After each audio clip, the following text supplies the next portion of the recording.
Rahim wa sallallahu ala nabiyil karim.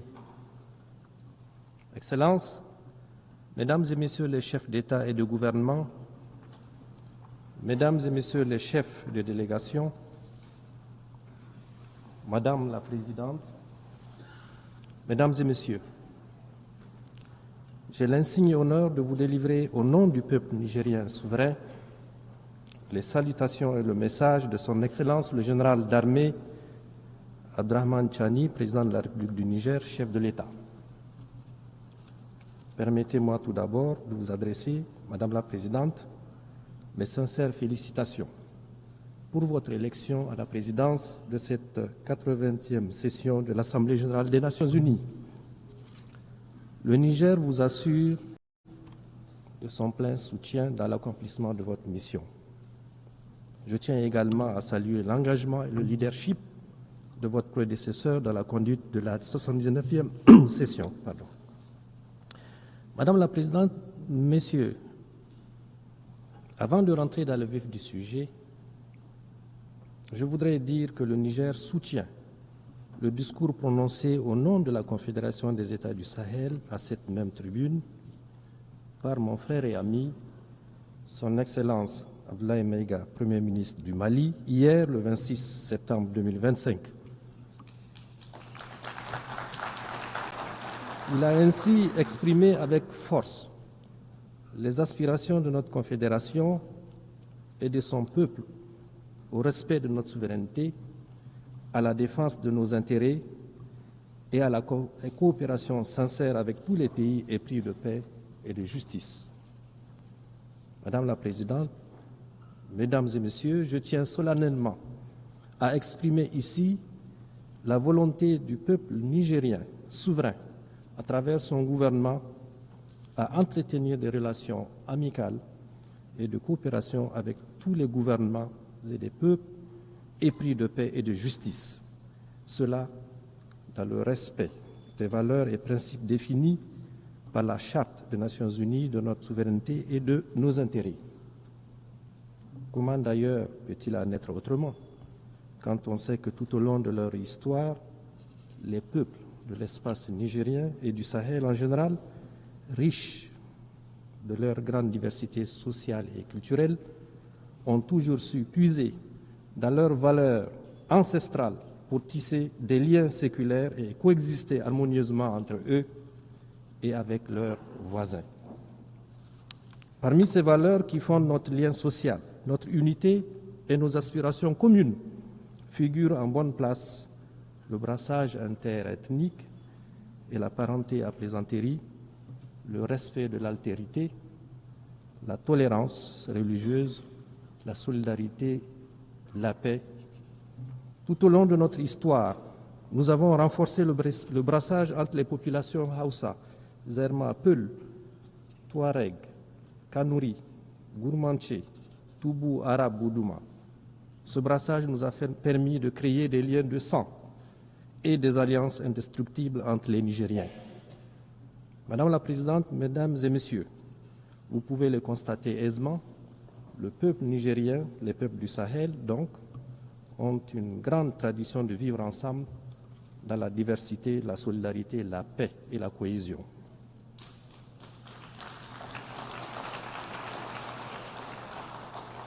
Dans les vastes étendues du Sahel, au climat souvent aride, nos peuples ont très vite compris la nécessité de s'organiser, de créer des liens, de coopérer les uns avec les autres pour vivre en paix et en sécurité dans leur espace partagé.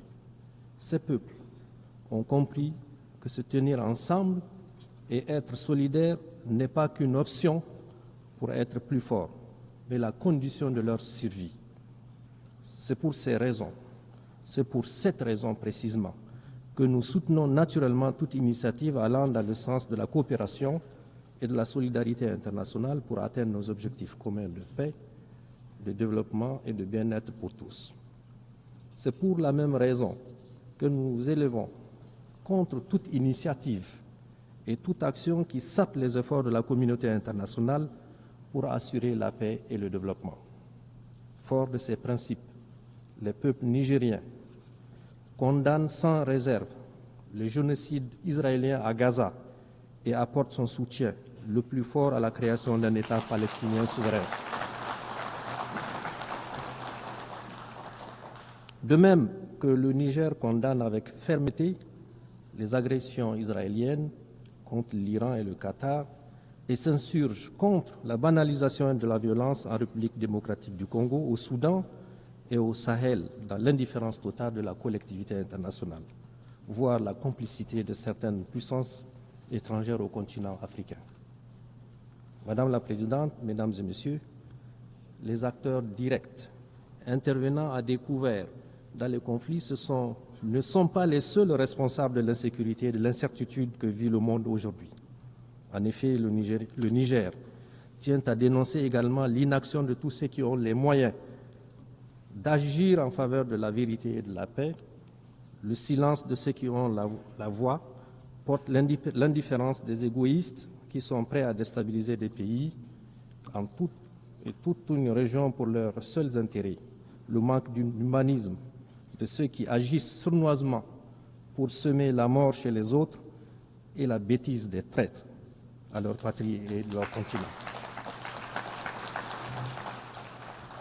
Madame la Présidente, Mesdames et Messieurs, inaction, indifférence et silence complices d'une part et d'autre part, actions sournoises et subversives de déstabilisation, campagnes violentes de désinformation et guerre informationnelle. Telles sont les réalités auxquelles mon pays et la Confédération des États du Sahel, Confédération AES, font face dans notre lutte contre les terrorismes importés et sponsorisés. Le Niger en particulier vit depuis le 26 juillet 2023, date à partir de laquelle le peuple nigérien souverain a décidé de prendre son destin en main. Il faut en effet bien connaître la complexité du drame qui se vit au Sahel, ses enjeux, ses tenants et ses aboutissants, pour comprendre non seulement le jeu des différents acteurs, mais également la détermination de nos peuples et de leur gouvernement à se battre victorieusement pour relever le défi, quel que soit le sacrifice à consentir et le temps que cela prendra. Ceux qui nous attaquent, ils le font pour leurs intérêts. Nous nous défendons pour notre survie et nous défendrons notre territoire et notre peuple. Madame la Présidente, Mesdames et Messieurs, le narratif habituel voudrait que l'on explique la situation au Sahel par la chute du régime du colonel Kadhafi en 2011 et l'effondrement de l'État libyen qui a occasionné le déferlement des groupes armés et le déversement de quantités importantes d'armes dans notre région. D'autres encore évoquent la victoire du peuple algérien sur le terrorisme des années 1990-2000 qui a eu pour conséquence de déplacer le conflit au Sahel par le truchement d'éléments terroristes ayant trouvé refuge dans le Sahel et une partie du Sahara. À cela, il faut ajouter le fait indiscutable qu'au fur et à mesure que les armées des puissances occidentales s'installent dans les pays du Sahel, notamment au Mali, au Niger et au Burkina, pour prétendument les aider à y faire face, l'on a assisté à une extension et à une densification tout aussi progressive du phénomène terroriste dans la région. La corrélation est évidente. Enfin, il est tout aussi admis comme une vérité indiscutable que non seulement les vrais et principaux chefs terroristes ne sont pas originaires de notre espace sahélien, mais également ils disposent des moyens logistiques importants, des modes opératoires particuliers et fomentent d'une violence aveugle et une nuit qui sont totalement étrangers à notre espace géographique et culturel. En effet, nos pays ont certes connu dans leur histoire et dans un passé encore récent des guerres au nom de la religion et des épisodes de rébellion, mais n'ont jamais connu une violence meurtrière gratuite et sans discernement de l'ampleur de celle que nous connaissons aujourd'hui. Pour toutes ces raisons, vous conviendrez qu'il s'agit bien d'un terrorisme importé et à dessein. Madame la Présidente, Mesdames et Messieurs, il s'agit également d'un terrorisme sponsorisé. Il se pose en effet véritablement la question du financement des terroristes, ainsi que la destination de toutes les ressources qu'ils capturent depuis plus d'une décennie, En effet, comment comprendre que des terroristes puissent soutenir dans la durée un tel effort de guerre? En outre, il faut relever l'heureuse coïncidence qui voudrait que la localité de Kidal, au Mali, lieu de repli des terroristes et autres trafiquants, soit libérée par l'armée malienne dans le dernier trimestre de l'année 2023, en même temps que l'armée française quittait le Niger. Du reste, le gouvernement du Niger, à l'instar du gouvernement du Mali et du Burkina, a régulièrement porté à la connaissance de l'opinion internationale des éléments de preuve de l'implication de plusieurs puissances étrangères dans la déstabilisation des pays de l'AES à travers les soutiens qu'ils apportent aux terroristes. Madame la Présidente, Mesdames et Messieurs, du haut de cette tribune, je tiens à dénoncer le soutien assumé et revendiqué par la France au terrorisme au Sahel et au Niger en particulier. En effet, depuis le renvoi de ces troupes du Niger en 2023, comme il l'a annoncé, le gouvernement a mis en place un véritable plan sournois et subversif de déstabilisation de mon pays qui consiste, entre autres, à renseigner, former, financer et équiper les terroristes, à des tentatives malheureuses pour créer les conditions d'un conflit interethnique au Niger et au Sahel, en une campagne de désinformation et intoxication pour discréditer mon pays, ses institutions, ses responsables politiques et son armée, en entretenant et en alimentant une tension politique permanente entre mon pays et certains de ses voisins. À cela, il faut ajouter la guerre économique et financière sans précédent qui consiste notamment dans la volonté haineuse de la France de saboter tous nos projets de développement en démobilisant les investisseurs et en votant systématiquement contre mon pays au niveau de toutes les institutions financières internationales telles que la Banque africaine de développement, la Banque mondiale et le FMI. Madame la Présidente, Mesdames et Messieurs, ce qui se passe aujourd'hui dans notre région du Sahel et au Niger en particulier est la résultante de plusieurs facteurs. D'abord, un passif colonial non encore soldé. Il faut le solder, ce passif. Les Nigériens n'ont jamais oublié la violence particulièrement inouïe qui a caractérisé l'occupation coloniale.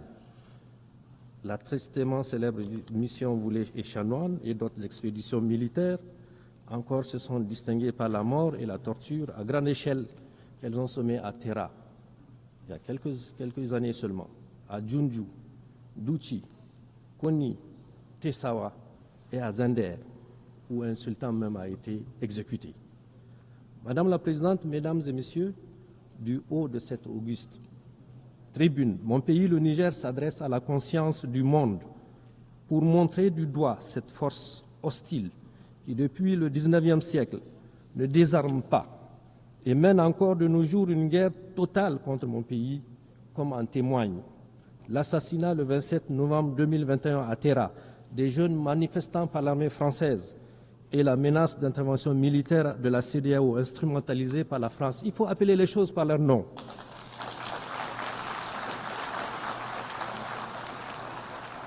Le terrorisme abject commandité par ce pays qui commet des crimes odieux dans l'espace AES, notamment celui de Fambita, où le 21 mars 2025, 44 fidèles musulmans ont été froidement exécutés en pleine prière de vendredi. Cette tribune m'offre aussi l'occasion de rendre un hommage et d'avoir une pensée pieuse pour tous nos soldats tombés et les civils assassinés par les balles de nos ennemis. Ces crimes nous rappellent d'ailleurs ceux commis par la France au Niger depuis 1899 et qui saignent encore dans notre mémoire collective. Au nom du droit de l'homme, je parle des victimes innocentes de la mission Afrique centrale, je parle des villes et des villages pillés et incendiés, je parle des carnages de Djoundjou et de Lougou, je parle des villes martyrs de Kouran-Kalgo où la population a été entièrement exterminée, de Birnukoni où plus de 7000 morts ont été jetés dans des fosses communes, Je parle au nom des femmes enceintes, éventrées et des fœtus jetés en pâture aux charognards. Je parle au nom des femmes violées et des fillettes pendues. Je parle au nom des hommes fusillés et des résistants décapités. Au nom de mon pays, le Niger, je demande solennellement à la France de savoir, de faire devoir de mémoire, et de reconnaître ses crimes, À ce sujet, d'ailleurs, le général Tchani a mis en place une commission d'experts, d'universitaires et de scientifiques pour étudier cette période sombre de notre histoire et écrire l'histoire véritable de notre pays afin de rétablir les faits, de rétablir la vérité, nous réapproprier notre histoire et de donner à notre grand peuple toute sa dignité. Ensuite, le pillage de nos ressources au détriment des Nigériens et de l'environnement. En effet, un demi-siècle d'exploitation, l'uranium n'a apporté aux Nigériens que misère, pollution, rébellion, corruption, désolation et aux Français, prospérité et puissance. Vous allez à Arlit aujourd'hui, toutes les nappes phréatiques sont contaminées. C'est inacceptable.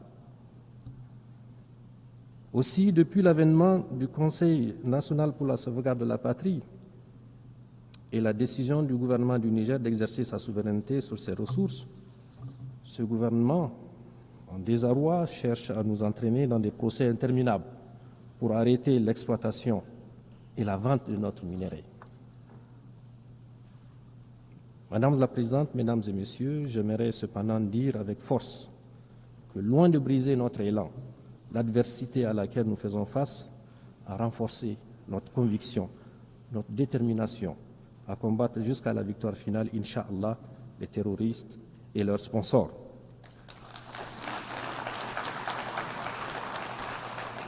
Nous pouvons d'ores et déjà nous réjouir de certains résultats structurants réalisés. Ce que le peuple nigérien a réussi depuis le 26 juillet 2023, avec la prise de pouvoir par le CNSP, c'est d'inscrire notre pays dans une nouvelle trajectoire qui, cette fois-ci, est porteuse d'espoir. Ce que nous avons réussi, c'est de renvoyer de notre pays, sans haine, ni violence, ni rancune, les forces qui entravaient notre souveraineté et empêchent nos forces de défense et de sécurité de monter en puissance pour accomplir efficacement notre mission. La doctrine des soldats nigériens, des militaires nigériens, on ne devrait recevoir aucun soldat sur notre territoire. C'est une mission qui nous revient à nous. Ce que nous avons réussi, c'est de dénoncer tous les contrats, textes législatifs, traités et conventions injustes qui ne vont pas dans le sens de l'intérêt de notre peuple et de notre pays. C'est un signal fort pour tous ceux qui ont l'habitude et l'intention de piller le Niger que désormais notre pays défendra ses intérêts sans complaisance et avec tous les moyens à notre disposition. Ce que nous avons réussi, c'est l'affirmation de notre souveraineté sur nos ressources naturelles longtemps spoliées et pillées par des puissances étrangères, avec la complicité, malheureusement, de certains de nos compatriotes. Ce que nous avons réussi, c'est l'unité de notre peuple sur des questions d'intérêt national. Désormais, tous les Nigériens regardent dans le même sens, dans la même direction, celle qui préserve l'intérêt supérieur de notre pays. Les Nigériens ont compris que la bataille qui se mène est une question collective, d'où l'émergence spontanée de nouvelles devises populaires, la Boussanino en germain, Zanchankasane en Hausa, Haleleidino en Fulfouté, ce qui signifie qu'il s'agit là d'un enjeu véritablement national. Ce que nous avons réussi, c'est de réveiller le patriotisme et le bâtisseur des nations qui dort en chacun d'entre nous. Les Nigériens, longtemps foulés aux pieds par des individus au service des intérêts personnels, se disent aujourd'hui qu'ils sont des partisans de cette souveraineté qu'il faut absolument défendre. Ce que nous avons réussi, c'est le soutien sincère de la population au gouvernement, qui font désormais corps pour engager le pays sur la voie du progrès. Ce que nous avons réussi, c'est de prouver que le Niger peut tenir debout, faire face courageusement et avec succès au terrorisme, assurer ses dépenses de souveraineté, faire des dépenses d'investissement, bref, vivre sans la prétendue assistance étrangère, souvent utilisée pour menacer ou humilier notre peuple. Ce que nous avons réussi, c'est que pour la première fois dans l'histoire de notre pays, les décisions qui engagent notre pays, notre peuple, sont prises au Niger, par des Nigériens, et dans l'intérêt du Niger et nulle part ailleurs. C'est d'ailleurs ce qui a permis, en toute responsabilité, et malgré le contexte difficile que nous connaissons, de prendre des mesures sociales à la fois symboliques et fortes, qui sont, entre autres, la baisse des prix à la pompe de l'essence et du gasoil, la diminution des coûts de certains actes médicaux et chirurgicaux, la baisse des frais de scolarité et le soutien au prix de certains denrées de première nécessité. Madame la Présidente, Mesdames et Messieurs, comme vous pouvez le constater, notre pays, le Niger, s'est engagé dans une nouvelle dynamique de gouvernance. Cette approche a été consolidée par les assises nationales tenues à Niamey du 15 au 20 février 2025 et a rassemblé l'ensemble des forces vives de la nation. Ces assises ont abouti à l'adoption d'importantes recommandations et à l'élaboration d'une charte de refondation. Elles ont également permis, conformément à la charte, de mettre progressivement en place nos institutions, le Conseil consultatif de refondation, la Cour d'État, la Cour des comptes, la Commission de lutte contre la délinquance économique, financière et fiscale, l'Observatoire national de la communication, l'Autorité de régulation de la commande publique. Ensuite, sur le plan diplomatique, le Niger a non seulement élargi sa carte diplomatique avec l'ouverture de plusieurs représentations diplomatiques et postes consulaires, mais également a redéfini le cadre de sa coopération avec ses partenaires. Ce cadre est désormais fondé sur le respect absolu de notre souveraineté, de nos choix stratégiques et des aspirations légitimes du peuple nigérien. Le Niger n'est donc pas isolé. De même, le Niger s'est également engagé dans un vaste programme de production agricole visant à assurer l'autosuffisance alimentaire de ses laborieuses populations dans la mise en œuvre de milliers d'hectares de terres arables à travers la grande irrigation que le chef de l'État a demandé qu'elle soit une réalité. Les résultats auxquels nous sommes parvenus sont encourageants en un an de mise en œuvre. En effet, pour la première fois de notre histoire récente, le pays ne connaît pas de période de soudure. Cette période au cours de laquelle, généralement, l'aide alimentaire est sollicitée auprès de la communauté internationale. Notre ambition est que le Niger conquiert sa souveraineté alimentaire, Inch'Allah. Nous ne demanderons plus d'aide alimentaire pour nourrir nos populations.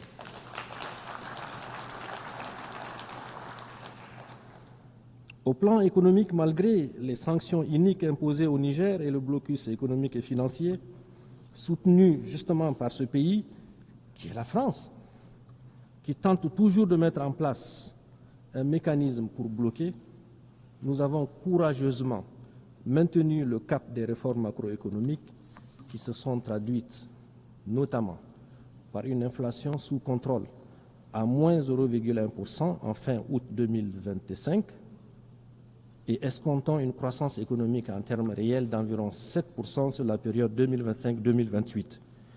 En outre, notre déficit budgétaire, qui était de 5,4% du PIB en 2023, sera, Inch'Allah, contenu à 3%. Déjà, on a les résultats à la fin de l'année 2025. Enfin, des efforts considérables sont déployés pour améliorer notre profil d'endettement. Madame la Présidente, Mesdames et Messieurs, relativement à la question des droits de l'homme, le Niger réaffirme son attachement aux instruments juridiques internationaux auxquels il est partie. Toutefois, il dénonce avec force l'approche différenciée et sélective observée dans l'application des principes des droits de l'homme par certains pays dont le seul but est de nuire à l'image de nos États. Aussi, je tiens à annoncer de vive voix que le Niger et l'ensemble des pays de la Confédération AES, profondément attachés au respect de la dignité humaine et à l'épanouissement de leur population, n'acceptent d'aucune façon en la matière de la part de quelques entités que ce soit, qu'on nous impose quoi que ce soit.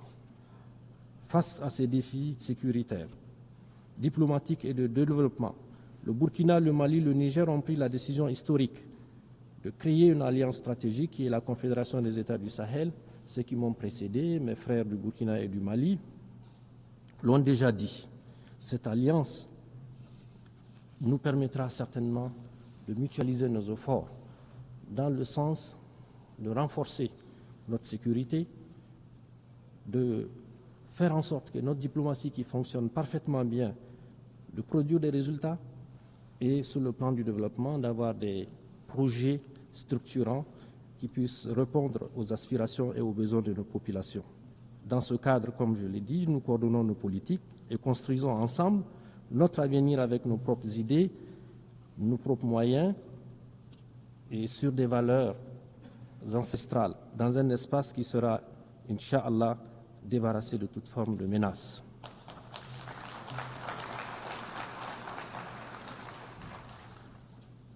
Pour conclure mon propos, je dirais que le Niger, terre millénaire aux confins du Sahara, fait face, de par son histoire et de sa géographie, à des adversités multiples.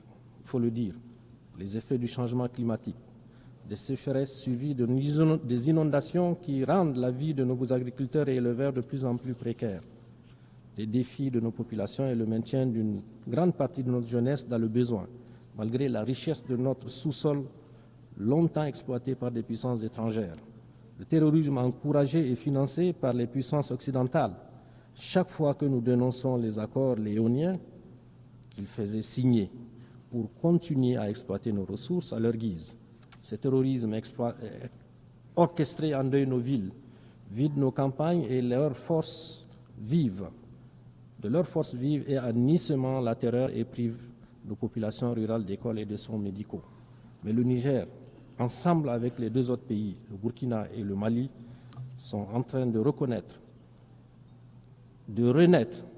Et la refondation est aujourd'hui en marche, sous l'impulsion de nos trois chefs d'État et par la ferme volonté de son peuple déterminé à prendre en charge son destin. La refondation en cours au Niger n'est pas une rupture avec la communauté internationale, mais l'affirmation solennelle de notre souveraineté, de notre dignité et de notre droit inaliénable à choisir nos partenaires pour le bien-être de nos enfants. Notre priorité absolue demeure donc la sécurité, la lutte contre le terrorisme que nous avons engagé. Nous la faisons pour nous-mêmes, pour notre région, pour la stabilité du monde entier d'ailleurs.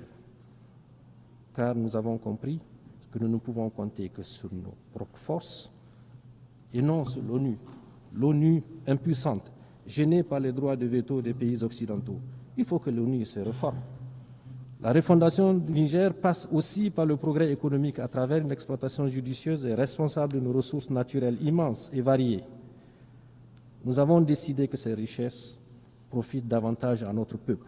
À cet égard, nous avons engagé une gouvernance vertueuse et nous invitons les investisseurs internationaux qui le souhaitent à nous accompagner dans un partenariat gagnant-gagnant. Nous tendons la main à tous les pays du monde qui croient en un partenariat fondé sur le respect mutuel, sur la justice et la solidarité. La refondation, c'est aussi et surtout assurer la sécurité et l'autosuffisance alimentaire dans notre pays. À cet égard, notre gouvernement mise sur l'agroécologie et la grande irrigation. Je le disais plus haut, compter sur nos propres moyens reste le credo du chef de l'État, le général Tchani. Madame la Présidente, nous croyons encore au multilatéralisme qu'on voit pour relever les défis globaux. Cependant, cette valeur doit être réformée pour être plus exclusive, inclusive et plus juste. L'Afrique doit avoir sa place, la place qui lui revient dans les instances de décision internationales, y compris au Conseil de sécurité. La voix de l'AES doit être entendue lorsqu'on discute de la paix dans le monde. Nous avons notre partition à jouer. Travaillons ensemble à bâtir. Travaillons ensemble à bâtir un monde plus juste, plus équilibré, plus résilient. Un monde où la sécurité n'est pas le privilège de quelques puissances, mais le droit de tous les pays, qu'ils soient grands ou petits. Un monde où la vie de chaque nation compte sans aucune discrimination et où les cris des peuples sont entendus. Mesdames et messieurs, je vous remercie au nom de mon pays, le Niger et de l'AES.